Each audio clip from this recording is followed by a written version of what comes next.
Turn it on.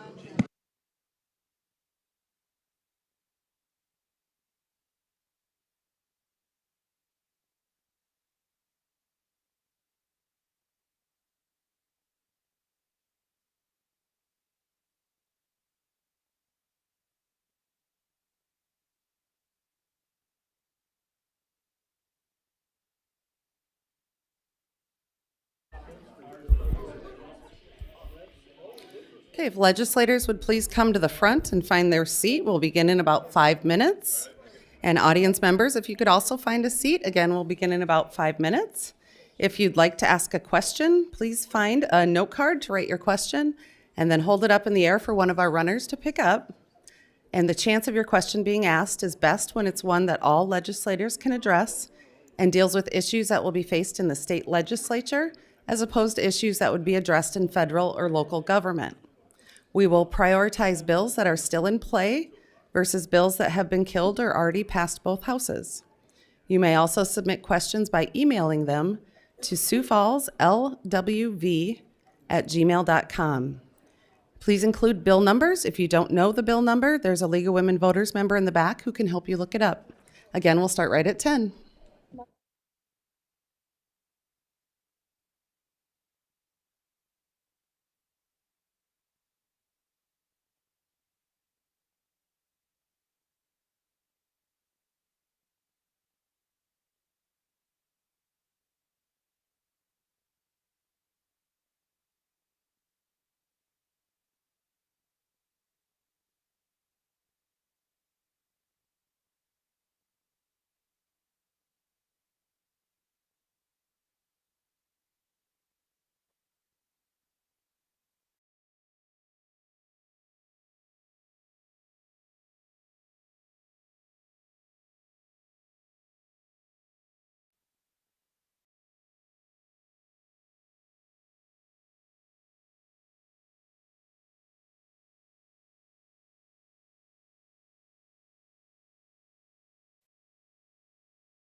Who's here? Timothy Smith.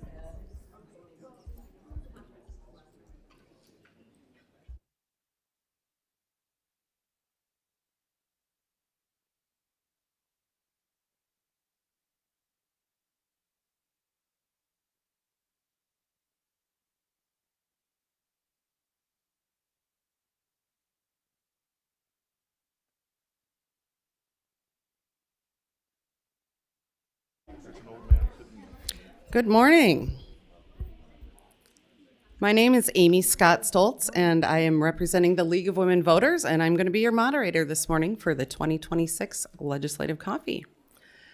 Today we have sign language interpreters from Interpreter Services, Inc. We have Amanda and Hannah. Thank you for being here. And we have security by Mark over here but from Sioux Merchant Patrol. The Sioux Falls League of Women Voters hosted 2 coffees during the 2026 legislative session, and this is the last one for this year. The League of Women Voters is a nonpartisan political organization, and we encourage informed and active participation in government. We work to increase understanding of major public policy issues and influence public policy through education and advocacy. The legislative coffees are being live streamed on the Sioux Falls League of Women Voters Facebook page and on our YouTube channel. A special thank you today to our sponsors and partners in this endeavor: AARP of South Dakota, Change Agents of South Dakota, Media One, South Dakota Federation of Labor, South Dakota Advocacy Network for Women, Sioux Falls Education Association, and UFCW Local 304A.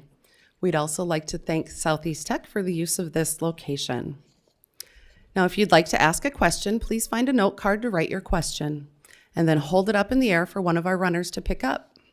The chance of your question being asked is best when it's one that all legislators can address and deals with issues that will be faced in the state legislature, as opposed to issues that would be addressed in federal or local government.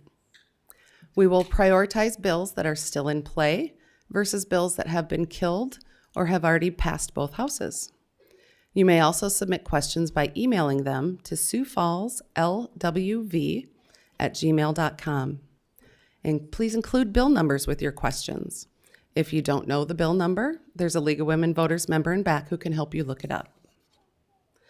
Please understand that I may combine questions on a similar topic. If your question does not get asked today, please feel free to stay after the event to speak with legislators individually or contact your legislators after the event.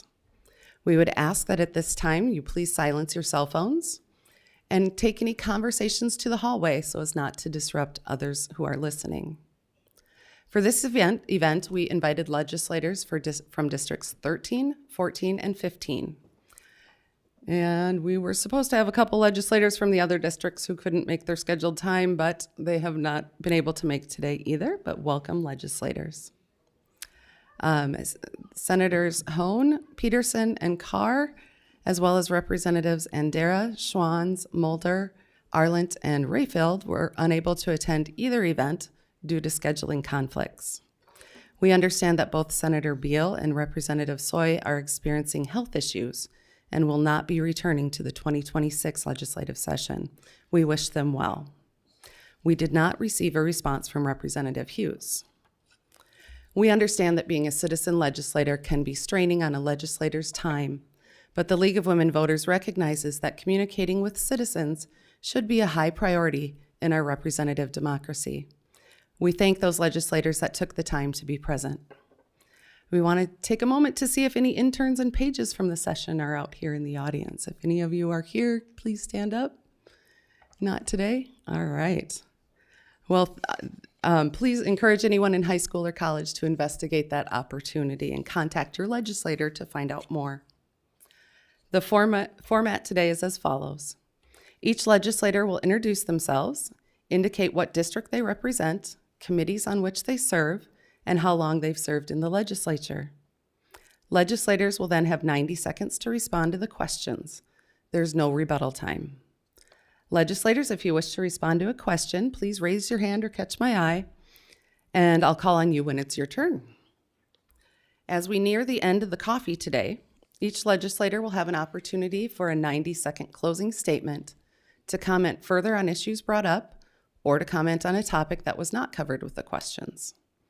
Legislators, our timers are located here. Can you raise your signs? Thank you. They'll let you know when you have 30 seconds left and when your time is up. Thank you for following the time limits, and if you should go over the time, I will let you know. Before we start, just a reminder to our audience to refrain from any actions that would potentially disrupt or delay the questions and responses. This includes applause, hand gestures, or raising signs. The League of Women Voters has been conducting these legislative coffees for decades and appreciates the civility that has been a hallmark of these events.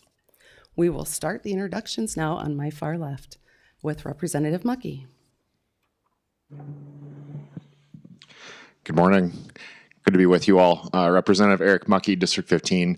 I'm in my first term, second year in the legislature. Nice to be with you this morning. Nice short weekend for all of us coming back from Pierre. I serve on the Joint Committee on Appropriations, so any questions you have relating to budget, taxes, all of the above, I will try not to put you to sleep. I know many of you have coffee though, so it's a good time to talk taxes.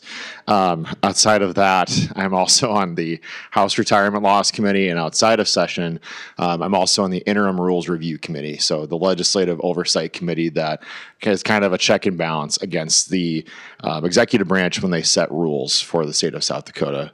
I'm happy to talk more about a number of topics, but a lot of things we're working on right now are really focused on how do we make sure we not only balance the budget, but also make it a fairer and smarter budget for you as we see increases in our revenue getting past 0% for the big three. So we'll talk more about that, but happy to pass the mic.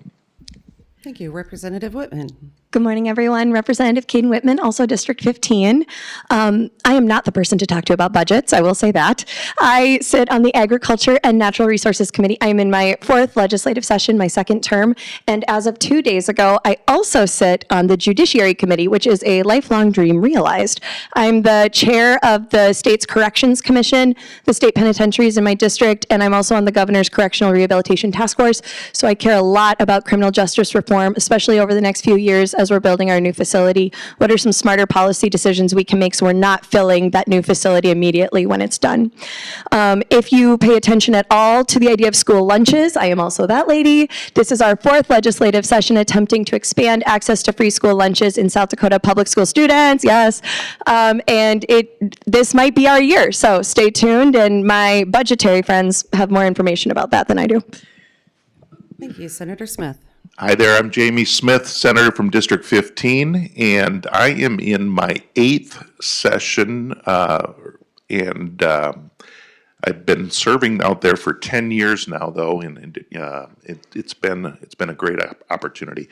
I serve on the Senate Education Committee, Health and Human Services, Native American Relations. I am also in the I was on the prison committee, and we're on the recidivism task force as well as other duties as assigned as the assistant minority leader in the Senate. It's been an honor and a privilege to serve. It's not easy, but it is rewarding and fulfilling, and I've been glad to be there. I will not be going back after this as I'm running for mayor of Sioux Falls, but serving District 15 has been an incredible experience, and I'm happy to be here to answer any questions. Thank you. Representative Kaiser is not here yet. He had indicated he was coming. If he does come, he does not get an introduction, but we'll let him answer questions. We'll move on to Senator Zickman. Thank you. Well, I'm Senator Larry Zickman. I have District 14, which is in the southeast part of the city, and it's the best district in the city. Point of order. I knew she'd say something. Anyway, it's good to be here. This campus, I was a state director for adult vocational and technical education, and the technical now colleges were under my office, and I was one of them one of the people that helped start this campus. I'm very, very proud of all 4 campuses that we have in the state of South Dakota. But this one in particular, because we spent a lot of time doing the bonding program for the buildings, et cetera, getting the programs changed from certificate programs to degree programs, et cetera. So I'm very, very proud of what we've done here at Southeast.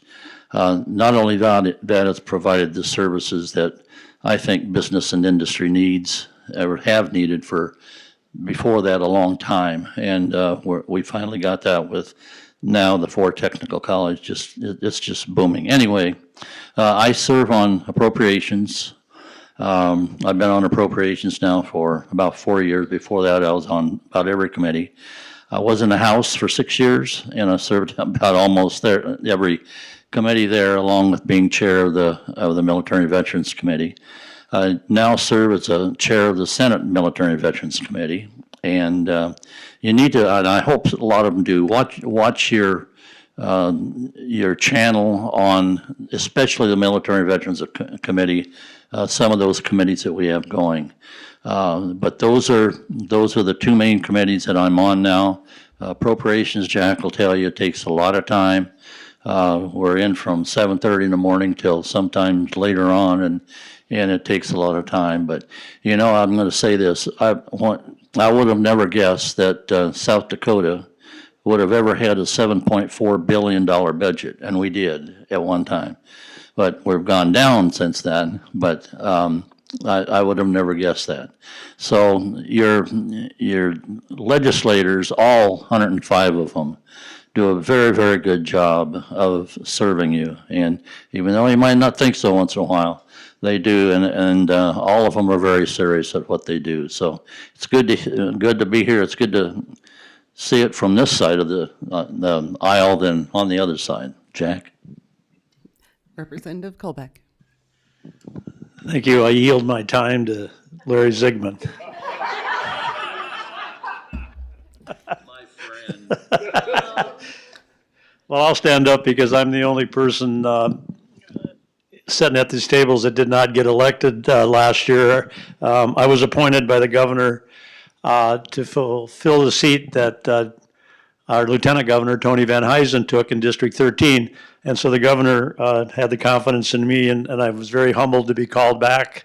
Last year, I started February 6th last year, and I'm back there this year filling this session out. I'm on appropriations. I've been on appropriations for 8 years, and we will talk a lot about that. I won't get into that at this point. I'm also on the board of directors for the state for the streamlined sales tax, which is very, very important to our state of South Dakota. I'm also on a CCOG board here in Sioux Falls, which I'm very proud to be a member of, as well as the Call to Freedom board and the Abbott House board. So I am the only representative here today from District 13, so happy to meet anybody that's from District 13 today, and I look forward to your questions. Thank you. Thank you. We'll move on to our questions. We are going to start with House Bill 1001. This involves invasive cedar trees. The question asks, what's the status? Approve more burn groups, trained and certified, have more controlled burns. We need to get control of them and regain the land, is what the question says. So again, it's House Bill 1001.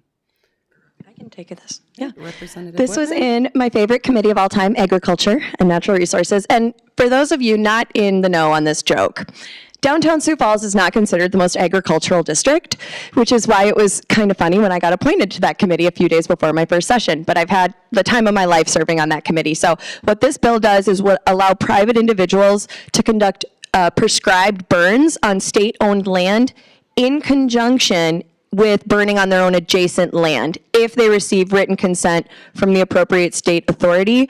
As of right now, that bill is scheduled to be heard in Senate Agricultural Committee. It passed 13-0 out of House Agriculture, 65-0 out of the House, and is now being sent to the Senate Committee. Thank you. Representative Colbeck. Representative Whitman did a great job on that. It came through the House at 65-0 vote, so we'll see that continue on, hopefully through the Senate. Very good bill. Thank you. Anyone else? All right. The next bill is Senate Bill 159 on underage marriage.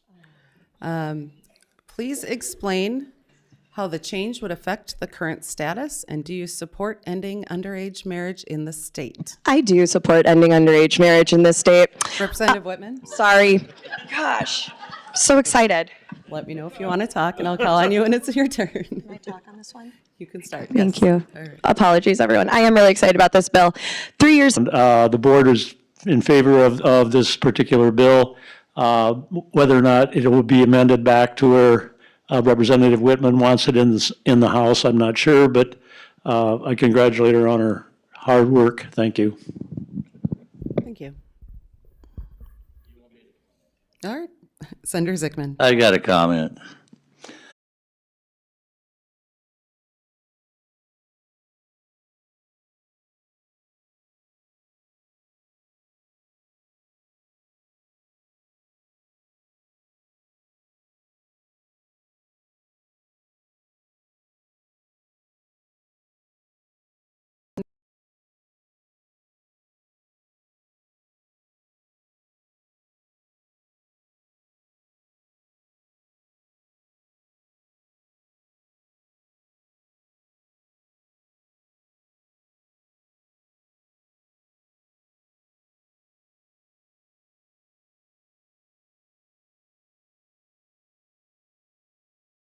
Why do we keep seeing bills?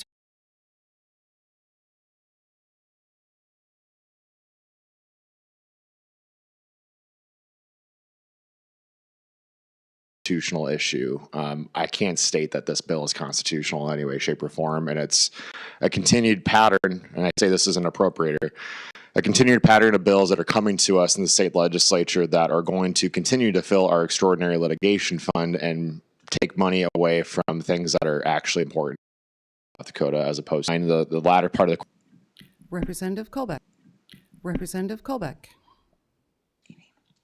Well, I'm going to listen to the testimony on this bill, number one. Number two, I talked to a couple of people that were on the committee, and they were assured me that it's not necessarily or will not be a targeted bill against anybody's beliefs, or will not be a targeted bill against anybody's beliefs, that they On shaky legal ground, and in my opinion, that is not good governance. And so I would really like to see this bill die quickly and stop wasting our time with it.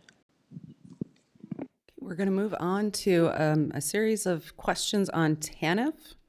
The first one is on House Bill 1056. House Bill 1056. This is involving no soft drinks for TANF. The question is, do you support a state to monitor? House Bill 1056. Representative Mucky. Thank you. So just want to clarify too. So House Bill 1056 involves a different acronym, but an important one, SNAP, Supplemental Nutrition Assistance Program. 1056 was brought to exclude sugary drinks from the SNAP waiver for South Dakota. And before we get into the realities of do we believe in having healthy foods available for our kids, I think that's a widely viewed yes. The problem with this bill in particular, and I didn't get a chance to get up on the floor before the debate was ended, is that this is a very interesting economic challenge. You know, when we think about this program, some of the proponent testimony on the House floor is talking about how so many more people on SNAP are consuming sugary drinks and unhealthy drinks because of access. The truth is actually their consumption of sugary drinks is very similar to the general population, right? And so for me, when I think about, you know, basically eliminating sugary drinks from the SNAP waiver, the problem with that approach is you're approaching 8.2% of the state's population saying we need them to be healthier. Well, what about the other 92% of the state? I've been a very strong proponent of figuring out how do we raise raise taxes, but look at sugary drinks across the board in this case, one of the options being a tax. But being clear that if we're going to improve access to healthy foods, we need to reduce the cost of food. And one of those ways is reducing the grocery tax, among other things we can talk about as well.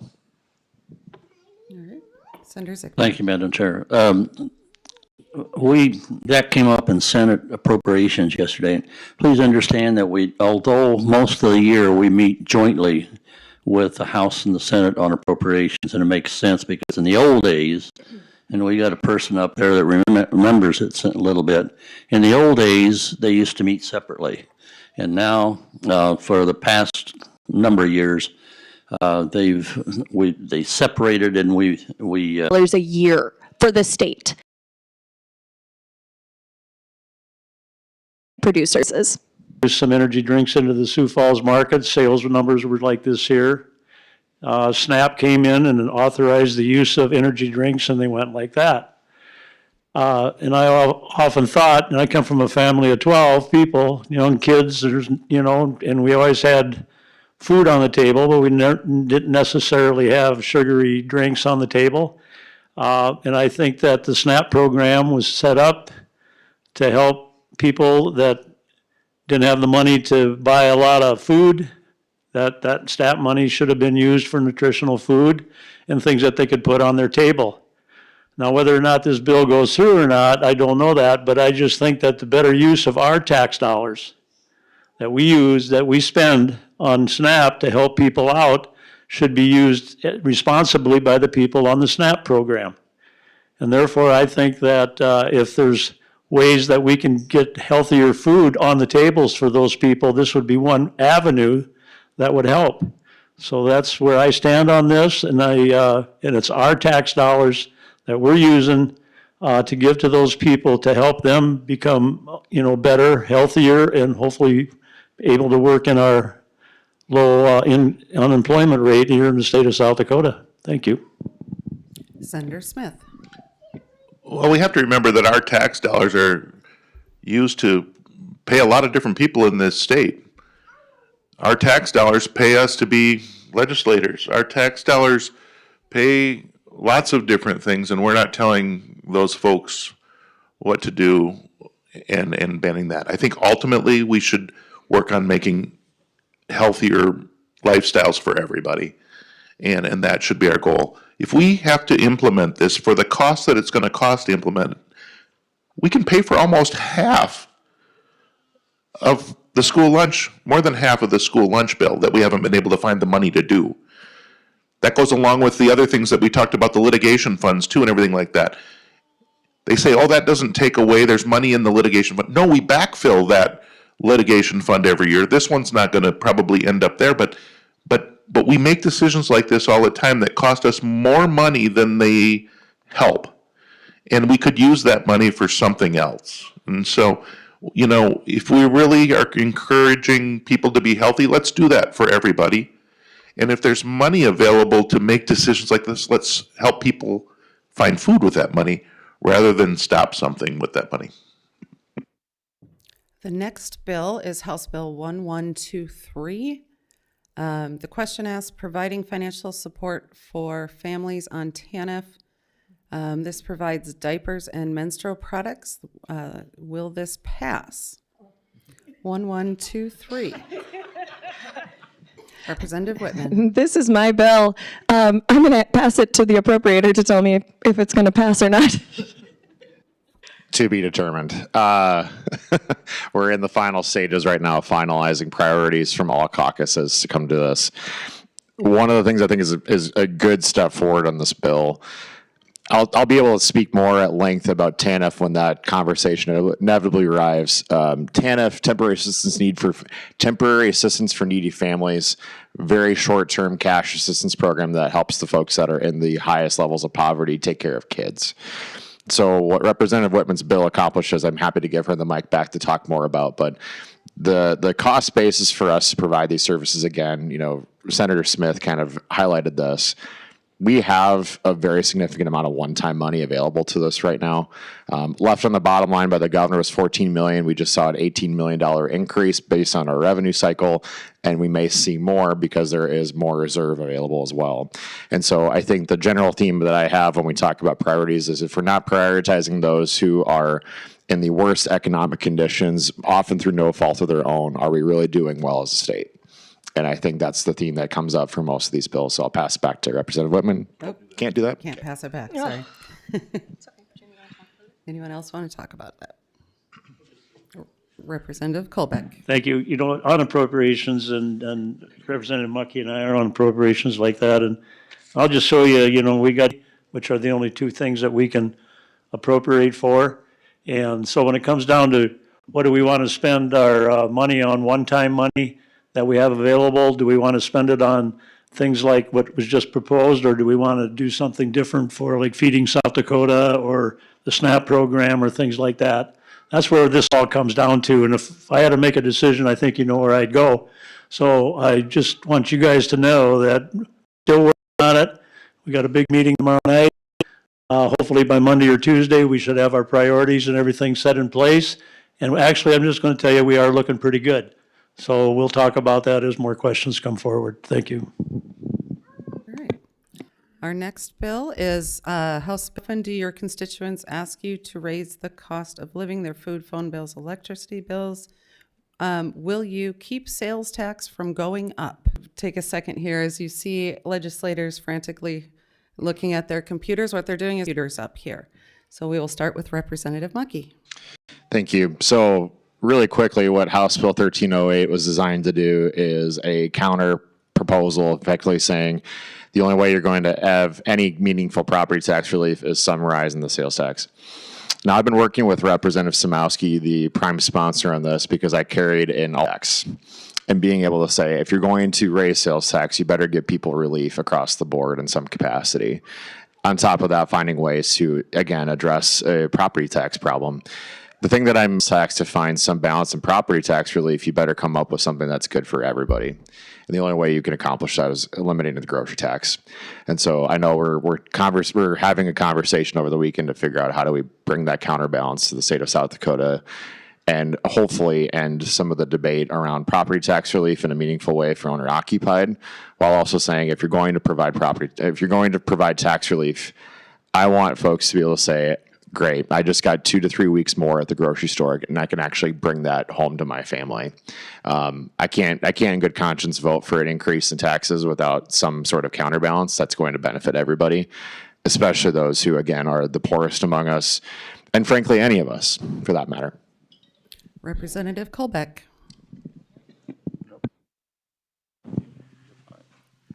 Okay, I yield my time. Can I do that? No. Yeah, Representative Kamowski that brought this bill, and he's really worked hard on this to try to get some kind of a solution to the property tax problem. But I'm just going to say this because we started working on property tax relief 4 years ago. And I had a bill that we proposed in the Senate that I got it down to the Senate floor, lost by 2 votes on, where we would freeze property tax assessments at the 2020 level, and no property taxes could be increased assessments for more than, like 3% a year, just like we try to budget our education, our state employees, and our counties. And so that bill, we got it out of the committee, we got it to the floor, lost by 2 votes on that. But we started this process 4 years ago. And the biggest problem is that it all caught up with us too fast. When COVID hit, people moving into the state, paying double, 3 times the price for a home, that just increased our property tax assessments. And along with that, everything else went up. And so this bill here is basically trying to take money and assess it to a 4.7 sales tax increase, and then go to a 5% sales tax increase, and take the excess money that comes out of that to go back to property tax relief, and then go back to the school districts, because we got to keep them whole. And that's one thing they do. Property taxes go to the counties and to the school districts.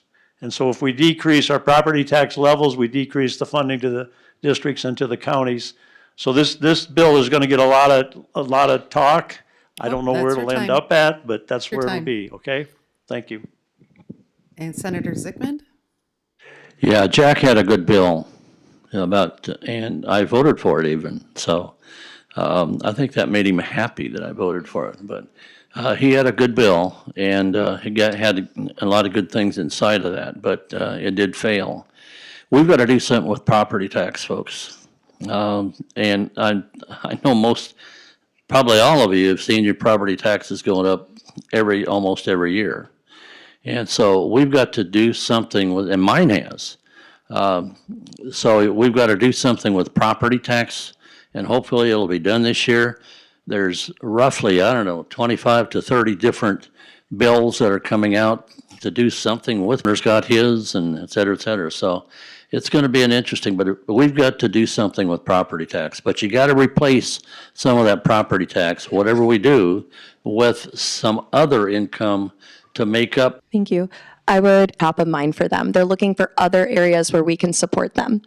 So to move forward, it would guarantee a 2% increase for the big three over the next 3 to 5 years. We know that when the governor's budget came out earlier this year indicating a 0% increase for the big three, that was effectively a cut to the people that are doing some of the hardest work in our state. And so standards, at least at 2%. But like I said, the conversation can't just be property tax relief in our district where we have so many people. Last comments, and also say with those renters, I've talked to landlords out there, and you notice that they don't say anything about commercial property on this, and they don't say anything about apartments and like that. And even if we would give, the renters aren't going to get a reduction in rent. And so that would be going directly to those landlords. And so this bill doesn't address that, but I just, people say, well, what if we gave it to all classes? It still doesn't help our renters. So the best fix for that, in our mind, would be removing the tax on food that absolutely everybody has to buy. And so we will look at that and see if there's any way we can get that through. Our next bill is Senate Bill 239 on sales tax breaks. The question asks, how will you vote on this bill? 239. How will you vote on this bill knowing that regular South Dakota businesses, including farmers, do not enjoy the sales tax favors being offered to out-of-state billionaires? Again, it's Senate Bill 239. All right, Representative Mucky. Thank you. First and foremost, I think it's important for me to state something. I can't, in good conscience, vote to give more sales tax incentives to somebody if we haven't eliminated the grocery tax on grocery sales tax. I can't do that in good conscience. Now, the thing that's interesting about some of these tax bills that are coming forward, with the structure that we have in our state today, and I forget who the author of this was, statements made to say some of the taxes on inputs for businesses, if treated similarly to how we're comprehensively, we would actually be needing to provide sales tax breaks to a lot of small businesses across South Dakota right now, specific industries. I think it's important for us to keep it front of mind. If we're going to provide tax cuts first, I'd prefer we do that for working South Dakotans, all of you in this room, before we, its face value. Is I know it's intended for a broader set of industries, but keyword being but, how will this be applied in practice? I don't know if we have an answer for that yet. Okay. Representative Colbeck. Well, we've been discussing here how we're going to support TANF, how we're going to support SNAP, and how we're going to support schools, and how we're going to support counties, and then we talk about it because they're all supported with a sales tax. That's our income. That's our general fund is by our sales tax. We have no income tax we have no corporate income tax in the state of South Dakota. We're the second lowest tax state in the union, and we have the lowest unemployment rate in the union. So our state is doing quite well. But I'm not necessarily in favor of eliminating sales tax revenue to come to the state when we have other issues that we need to take care of. Now, if you're talking strictly just data centers, you're talking the equipment that they're going to put inside those buildings. That's what they are talking about to eliminate the sales tax on. But those buildings, as big as they may be or as small as they may be, they will be paying sales tax on their electricity they use, on the water they use, and they'll also be paying property tax on the size of the building that they put into those locations, which would help out the school districts and the counties and the general public in there, and hopefully eventually lower the sales tax or the property tax rate. But just to let you know that whether or not something like this passes, we would be eliminating some income that would come into the state, but in essence, it may not because of the increase in what they would pay in property taxes and sales tax on the electricity, and not only that, but bringing more employment into the state of South Dakota. Okay. A closely related question, Senate Bill 135 on data centers. What is your stance on this bill and why? Another asks, a lot of the bills regarding safeguards for citizens were shot down for local control. However, the Gemini data center in Sioux Falls is close to residents in Brandon who had no say. How do we ensure our local legislation can keep up and be protected? And Senate Bill 135 is on protecting residents from increased utility costs and utility shortages caused by data centers and clarify the authority to regulate. So again, it's Senate Bill 135. Senator Smith. I didn't get it pulled up here, but I'm quite sure that we just voted on that yesterday. And so Senate Bill 135 is they will not increase our electrical rates, all kinds of things that we have to look at to make sure that we are good stewards of our. This bill was amended yesterday, and after the amendment was put on the bill, I believe just about got us to where we are. I have a feeling this bill won't look like this.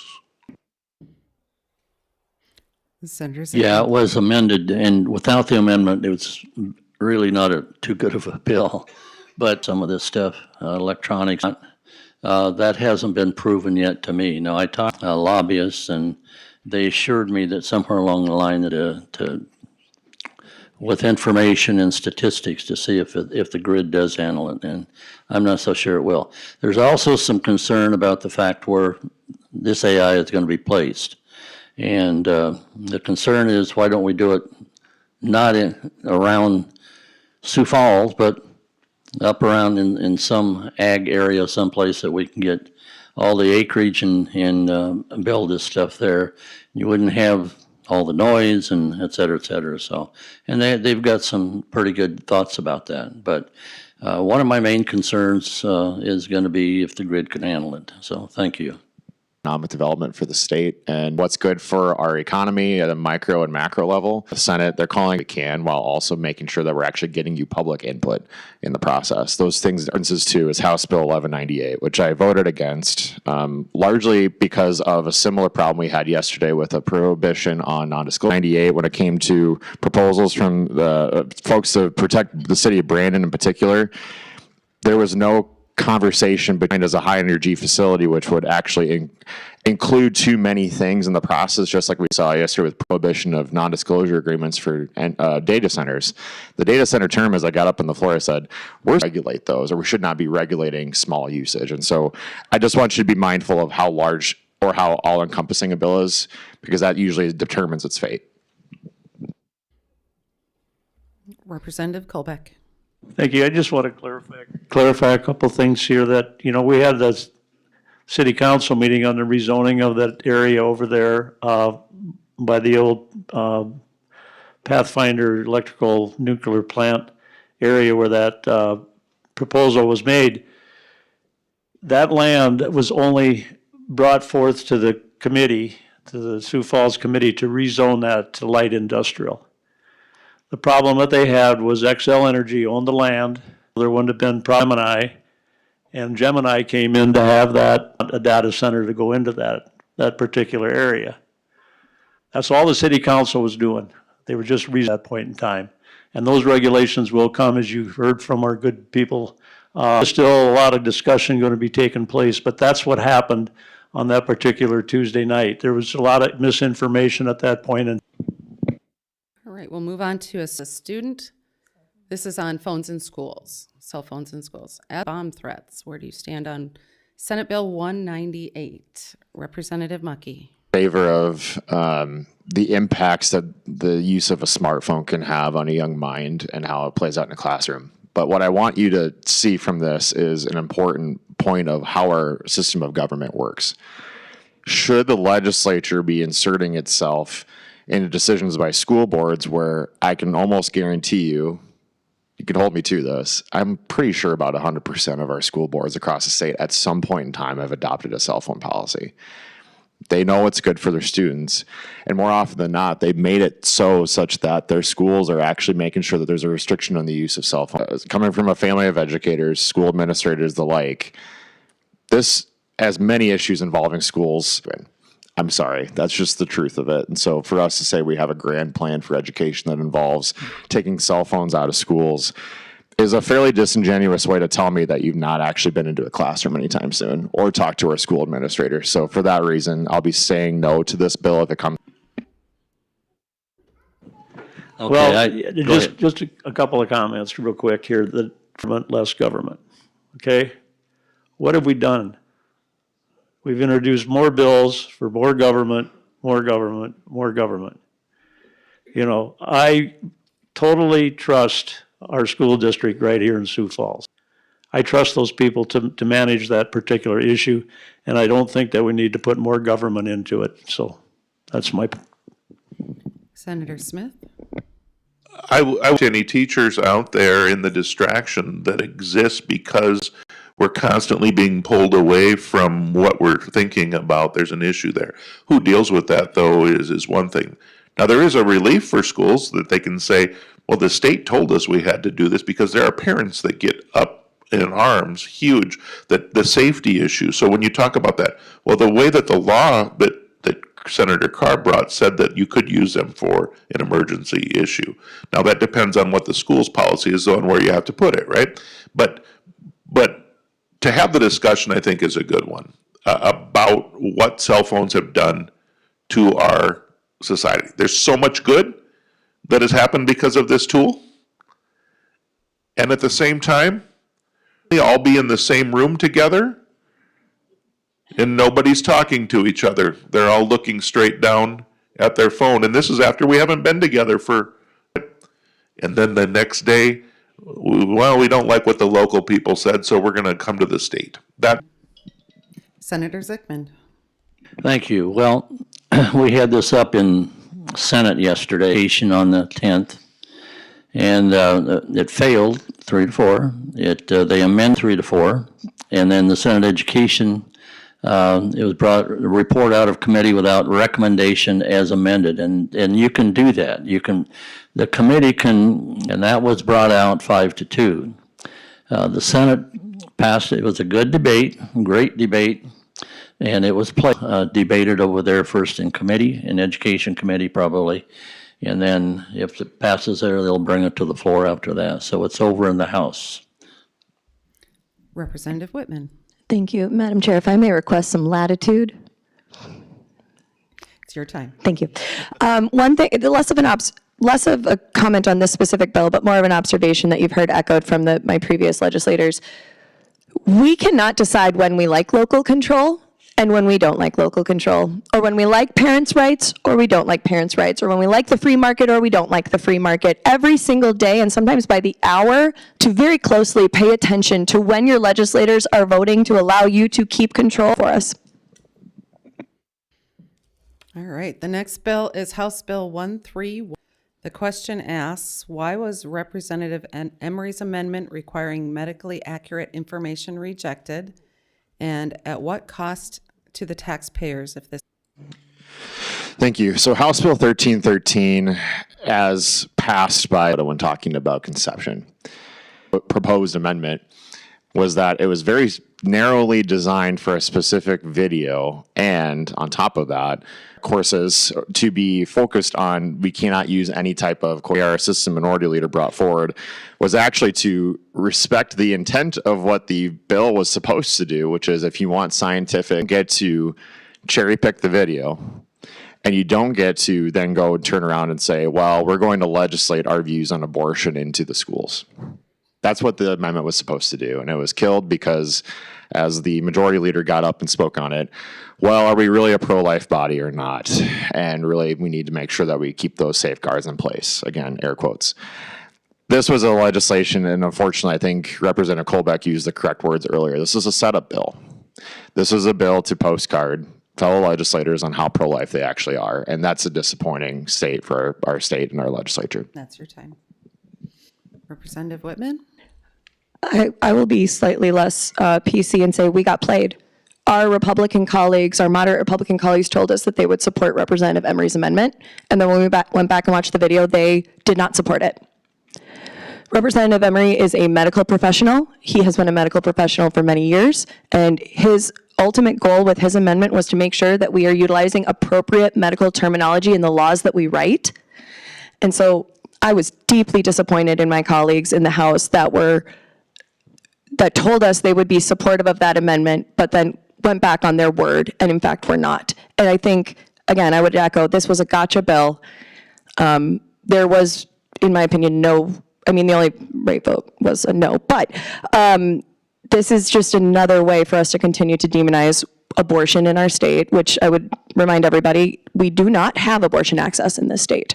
So I don't understand why we continually bring these bills and continually try to. All right, Representative Colbeck. Yeah, I'll just comment on that. I voted yes on this bill, and I'm going to say I was in appropriations from 7:30 in the morning until whenever, and I never had anybody approach me on an amendment even coming to this bill. Nobody talked to me, nobody said a word. I sat down at my desk, and all of a sudden now you open up the bill and there's an amendment that's been attached to the bill, not necessarily maybe understanding what the amendment was really going to do. When we go on the floor and vote, somebody says, well, I want to place an amendment on a bill. They don't even really get a chance a lot of times to really explain the amendment. So, of course, I did not stand to move the amendment because maybe I just did not understand that amendment. But being a pro-life guy, I did vote for the bill. All right, we'll move on to the next, which is House Bill 1082 on school lunches. The question is, do you support? Followed by, what costs will the state incur to fully audit applications on House Bill 1082? Representative Whitman. It won't cost the state anything to audit applications. What this bill does is requires school districts to submit for reimbursement for their reduced price lunches to the state to be paid for. What this bill does is for families that fall within the reduced category, which is 130 to 185% of the federal poverty line, those families qualify for reduced lunches, which is 30 cents for breakfast and 40 cents for lunch that the parents are responsible for. What this bill would do is have the state reimburse those school districts for those students in that specific category. The fiscal note for this bill is just under $600,000 a year.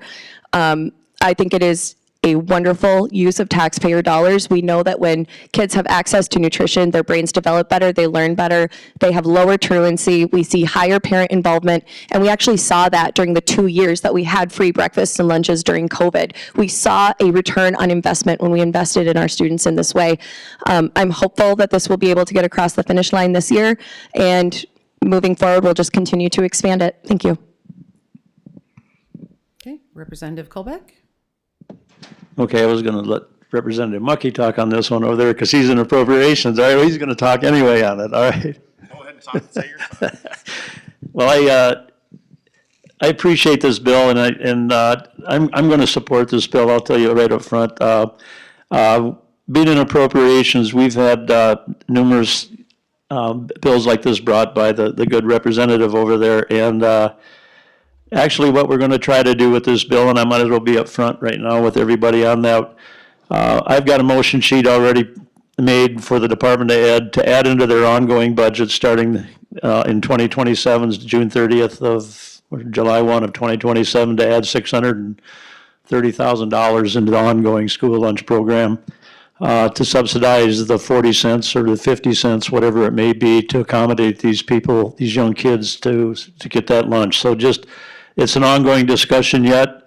We got 3 weeks yet to finalize our ongoing budget bill, but I just want you to know that that's what I did. And the good Representative Whitman has endorsed that. So just to let you know, that's what we're working on right now in appropriations. Thank you. Coming together on a solution for this, which I'm really grateful for the general audience to know what that means. Every year when we do what we call their budget, are we accepting the governor's proposals? Are we adding our own? How does this play out? And for every line by line, maybe not line by line through millions of dollars of budget is maybe not exactly what I would say. One thing for us to say, having a bill is one way to accomplish getting this into the General Appropriations Act, which is the only bill that matters. Go appropriators. But what we call the motion sheets. And that means that we can directly insert it into an agency's budget and then approve the whole act as a whole. And so I know Representative Colbeck and I about it. The adjustments we'll probably be making to DOE's budget this year over time will be something close to $7 million. So Senator Smith. I just want to say thank you to my first session. Okay?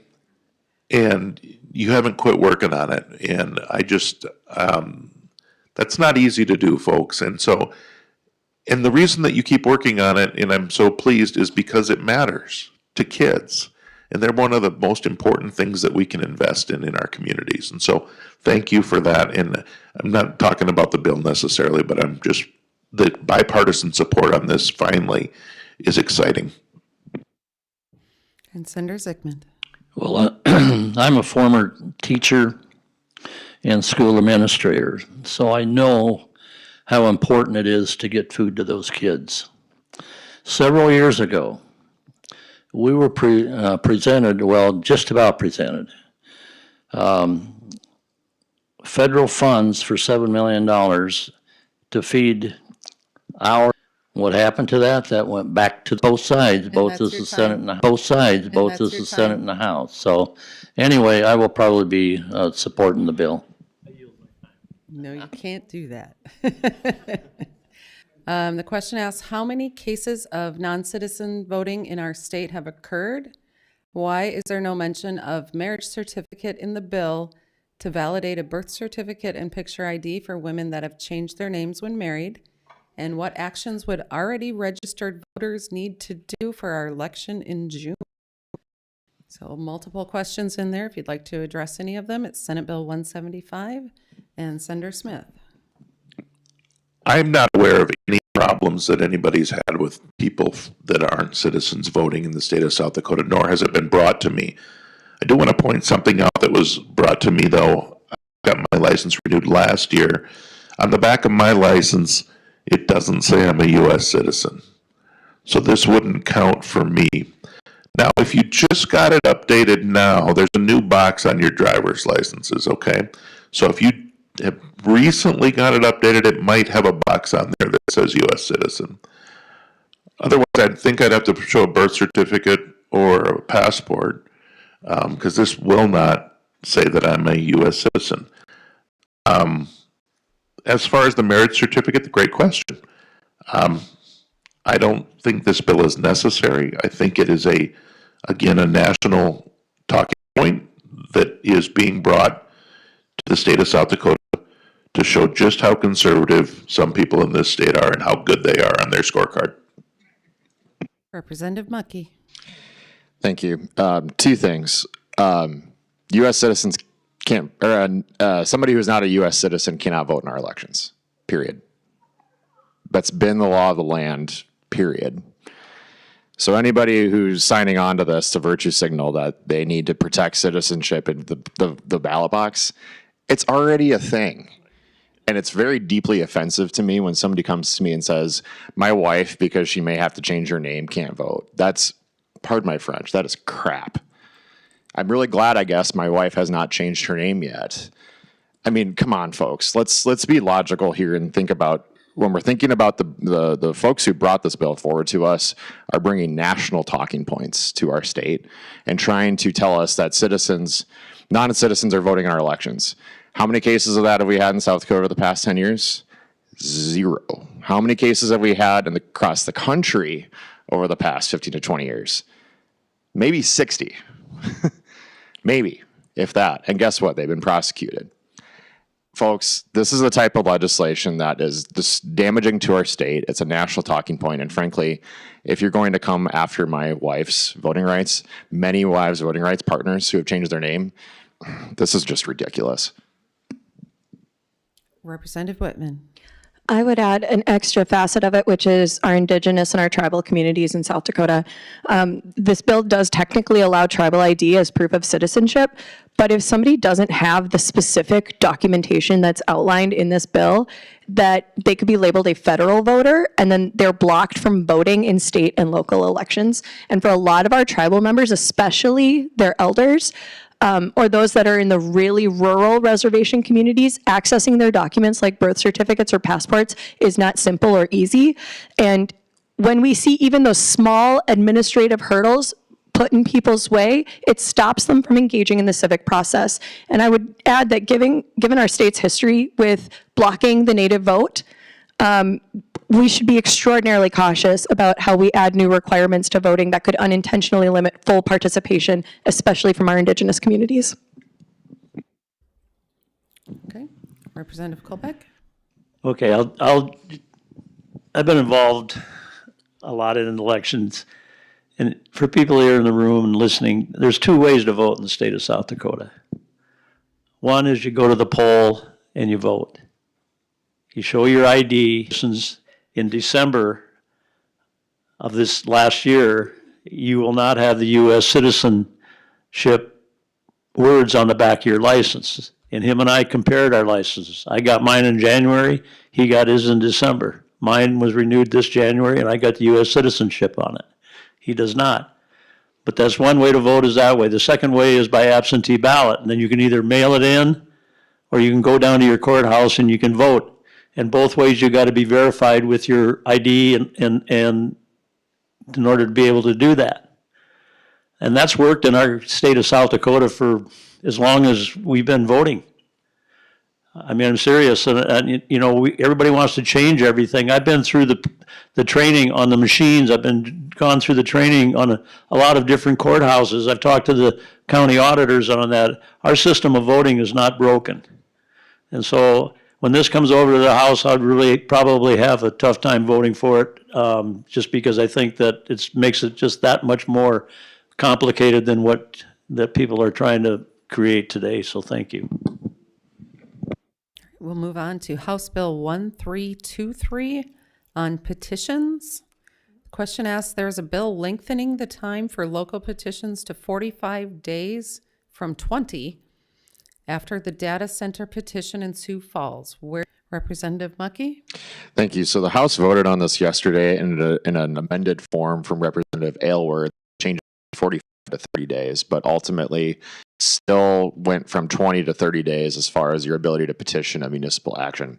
I supported it, and the reason being is that the flavor of bills we've had as far as citizen initiative, this is actually a good bill for that. It would have guaranteed most likely an opportunity for the data center zoning ordinance to be put on the organization. And we can have that debate about where that lands as far as petition goes. But the truth is, for the Sioux Falls data center vote, they were trying to organize signatures in the middle of two of the coldest weekends we've had in a very long time. And so when folks come to me and say, is there really that push for data center ordinance? Was that really a thing? And I said, yes, it was. There just wasn't enough time. And I think the answer to that is when folks come to me and say this is really going to muck up our systems as far as our local governments are concerned, I say to them, look, for Sioux Falls, being the municipality the size it is, I think it is fair to go from 20 to 30 days. And I think it's helpful for people in terms of democratic action. Senator Smith. I would just concur with what the good representative said. I know that the folks that worked on this last petition drive, I supported their efforts, that they had the right to do that, and they did. But it did discourage other people from carrying, because now it would have probably been a very different thing in June. And I voted no on this, and I'm going to give you one reason why.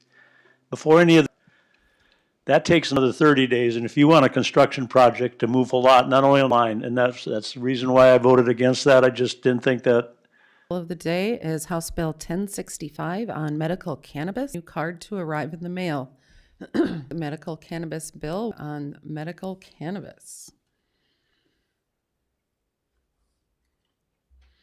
And as you can see, they're looking up the bill here. All right, Senator Smith. first of all, I want you to know that not everybody's attacking your right to your medical cannabis, okay? And so there has been a movement within the medical cannabis summer committee to definitely try to disrupt our medical cannabis program in different ways.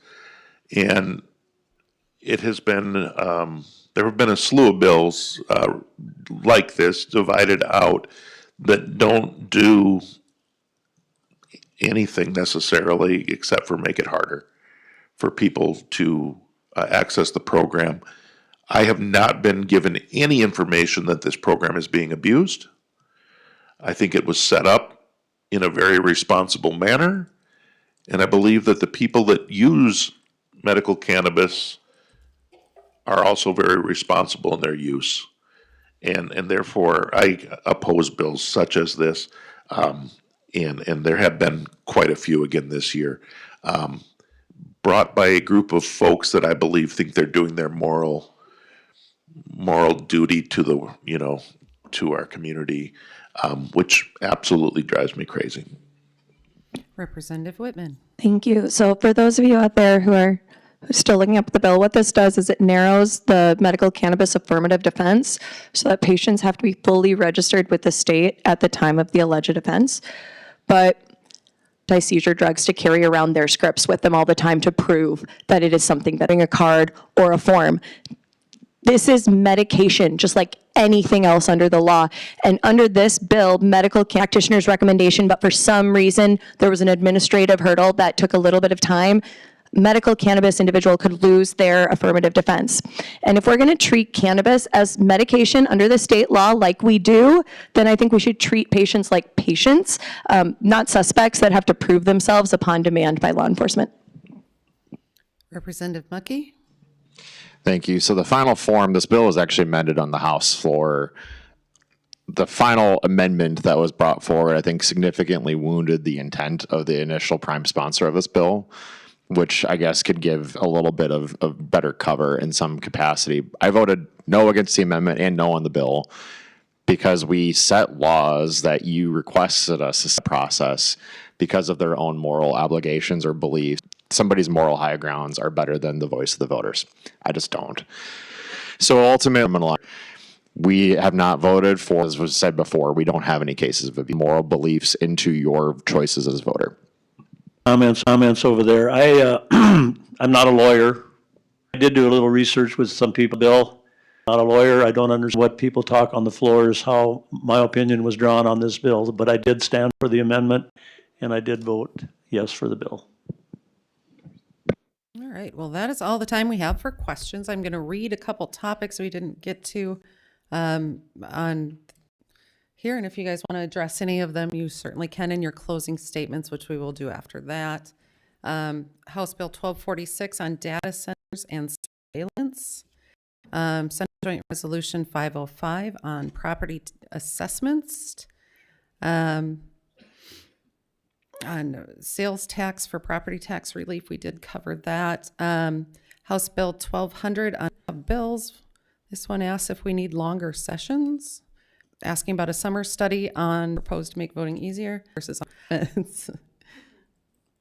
Like I said, I'm on appropriations. I sheet like this here, which that we've got. And one time asked back into the budget or it was a surplus, just to let you know that last year, with the $5.9 or $7 billion budget in the state of South Dakota, we came within 1.3% of spending every dime of that for the people in the state of South Dakota. And I think that's a compliment not only to our legislators, but to our state and also to the appropriators that get to that. But just to answer some of the questions on the VOCA funding, the new addition to Southeast Tech and all of those one-time funders, we're real close to getting those funded. Well, like I said, we'll know that. Ongoing money, which would include the meals that Representative Whitman, and that we are real close on. Process. And I know not everybody can do that, but engaged citizens are so important. And without that, and without this give and take and you asking questions and us answering questions and being held accountable for the things that we do, the system doesn't work. And so I appreciate everybody that comes out, and whether or not we agree or disagree. We rely on the legislature, so open and willing to talk to you. Thank you. Thank you all for being here today. I know it's Thank you all for being here today. I know it's important for you all to be active participants in our democracy, and I appreciate you being here today. One of the comments that was asked about was TANF, and I want to reassure you on my end, that has been one of my top priorities this session. I carry House Bill 1293, which is a one-time bill to restore not just cuts made this past year, but adjustments that were made in our budget last year. And I want you to hear something from me very pointedly on this. We are one of only 2 states in the country that has cut benefits to the poorest of the poor in the TANF program, people that are at 30% of the poverty line. Guess who didn't make that decision? The legislature. We did not cut TANF, but our Department of Social Services did via rule. And I will be very happy to hold the Department of Social Services accountable this week when that bill comes up. It's not going to be a comfortable topic for the Secretary of Social Services staff to answer to, but he did this. So I will be making sure, whether it's in the ongoing or one time, we will restore those payments. I think it's also important to state, too, one thing that we didn't get to, 38 days to decide on $2.7 billion of general funds is a tough challenge. And so I respect the 2 gentlemen on the right. Those are my fellow appropriators. We put in hours and hours and hours of work. And so at the end of the day, we're going to do everything in our power to raise salaries for our state workforce, increase funding for education, and fund our Medicaid service providers. And as the chair of the Medicaid work group from this past session, I've been very proud of our work, and we'll look forward to getting that done in the 38 days we have. Thank you. All right. We'd like to thank our legislators, not only for their contributions to today's coffee, but for their service to the citizens of the Sioux Falls area. Let's give our elected officials a round of applause.